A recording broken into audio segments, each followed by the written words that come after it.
जनार्दन मिश्रा जी। धन्यवाद सभापति महोदया। मैं हमारे ये सहकारिता हमारे ग्रामीण अर्थव्यवस्था की रीढ़ है। हमारे किसानों और छोटे उत्पादकों के लिए एक जीवन रेखा है। आज भारत में 8,26,000 से अधिक सहकारी समितियां हैं, जिनमें 29 करोड़ सदस्य हैं। ये समितियां 98% ग्रामीण क्षेत्रों को कवर करती हैं। 20% भारतीय सहकारिता सेक्टर से जुड़े हुए हैं। कृषि ऋण का 46.31% और उर्वरक उत्पादक का 23.5% कोऑपरेटिव प्रदान करती हैं। डेयरी क्षेत्र में सहकारी समितियां प्रतिदिन 58.7 मिलियन किलोग्राम दूध खरीदती हैं, जिससे भारतवर्ष में 8 करोड़ से अधिक लोगों को प्रत्यक्ष या अप्रत्यक्ष रूप से लाभ मिलता है। विशेष रूप से छोटे और सीमांत किसानों को भारतीय कारपोरेट सेक्टर दुनिया का सबसे बड़ा कारपोरेटिव नेटवर्क है। दुनिया भर की लगभग 30% कारपोरेट सोसाइटियां भारतवर्ष में कार्य करती हैं। एक सार्वजनिक रिपोर्ट के अनुसार वित्तीय वर्ष 2023 तक सहकारिता सेक्टर भारतीय अर्थव्यवस्था में कुल रोजगार के 13% निर्माण की भूमिका निभाता है। वर्ष 2030 तक करीबन 5.5 करोड़ रोजगार एवं 5.6 करोड़ स्वरोजगार की संभावनाएं कोऑपरेटिव सेक्टर में है।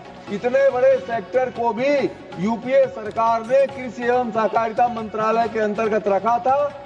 यह तो प्रधानमंत्री नरेंद्र मोदी जी की दूरदर्शिता है कि उन्होंने वर्ष 1921 में सहकारिता मंत्रालय को कृषि मंत्रालय से अलग करके अलग स्वरूप प्रदान किया और सहकार से समृद्धि का एक मुख्य उद्देश्य घोषित करके इस दिशा में 8 लाख सहकारी संस्थाओं को क्षमता का पूर्ण उपयोग करने का काम किया है। यूपीए सरकार के समय सहकारिता मंत्रालय के अंतर्गत केवल 122 करोड़ रुपए का आवंटन था। आज एनडीए की सरकार में 1,183.39 करोड़ रुपए कर दिया गया है। इस तरह से ये 9.7 गुना अधिक है। तो ये दर्शाता है कि वास्तव में प्रधानमंत्री मोदी जी के नेतृत्व में सहकारिता को कितना मजबूत बनाने का काम और सहकारिता के माध्यम से गरीबों और किसानों के लिए को मजबूत करने का काम किया जा रहा है। और इसी आधार पर यह त्रिभुवन सहकारी विश्वविद्यालय विधेयक 2025 लाया गया है। महोदय, इस संस्थान के आने से एक सहकारिता आंदोलन में एक नई क्रांति होगी और इसे आत्मनिर्भरता की तक्षशिला या कोऑपरेटिव की सिलिकॉन वैली कह सकते हैं। ये कोई अतिशयोक्ति नहीं होगी।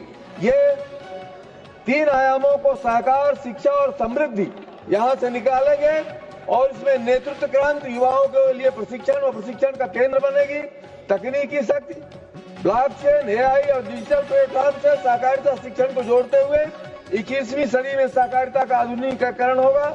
शोध एवं नीति निर्माण, राष्ट्रीय नीतियां एवं विषयों पर शोध होगी जो किसानों, महिलाओं, मछुआरों, कर्मियों और विभिन्न सेक्टरों को सीधा लाभ देगी।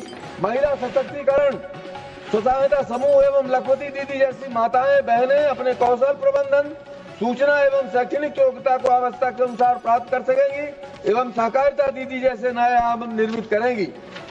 महोदया, दैनिक मानक, अमूल, इरमा, नबार्ड और इफ्को जैसे आज से प्रेरणा लेकर शोध एवं केस स्टडी के माध्यम से यह मेड इन भारत सहकारी मॉडल को दुनिया में स्थापित करेगा।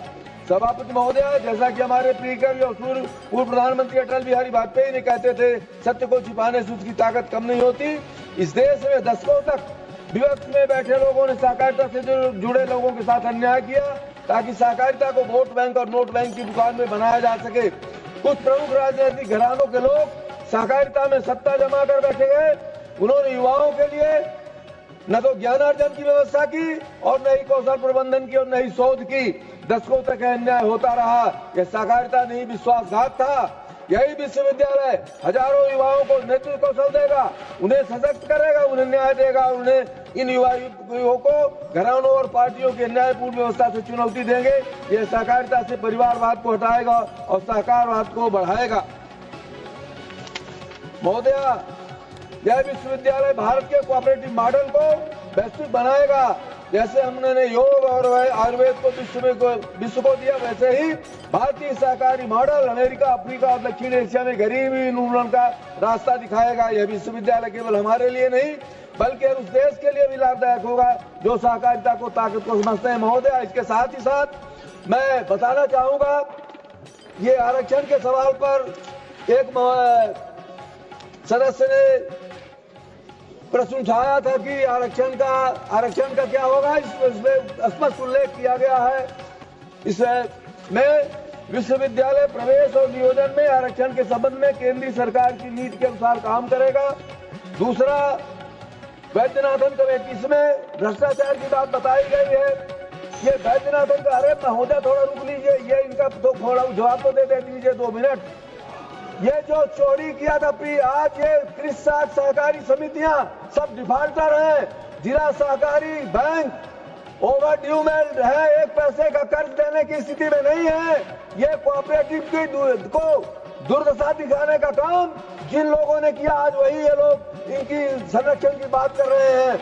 आज किसानों का बूटा लगवा करके फर्जी सोसाइटी बना करके जाली ऋण निकाला गया और आज लाखों किसान ऋण नहीं लिया, लेकिन इन सोसाइटी के माफियाओं के माध्यम से उनके जेब में चले गया वो पैसा।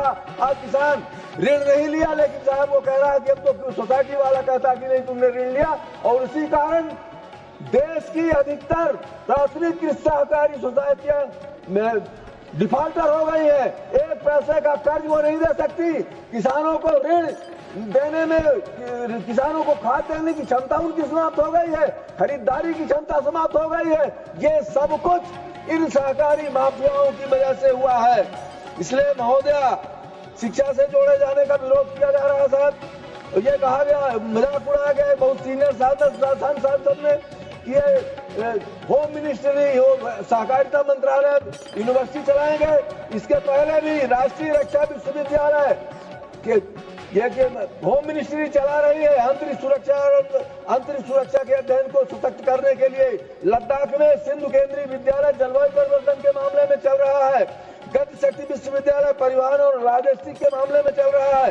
इसलिए ये कहना कि ये कोई नया विश्वविद्यालय खोलने जा रहे हैं, कोई एकाधिकार करने जा रहे हैं, ये सब ये बिहार के साथी कह रहे थे कि संजय जी बिहार को क्यों नहीं दिया। अरे अभी पिछले ही सत्र में पिछले 19 में डॉक्टर राजेंद्र प्रसाद केंद्रीय विद्यालय बिहार को दिया गया है। और इसी वर्ष अभी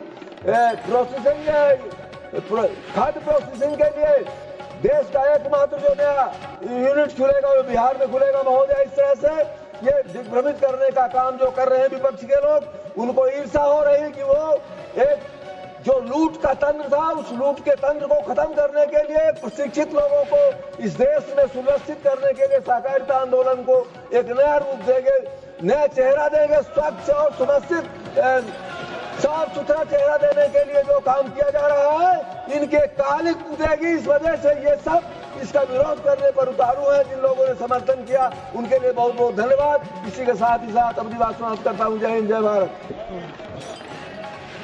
माननीय सदस्य श्री बाला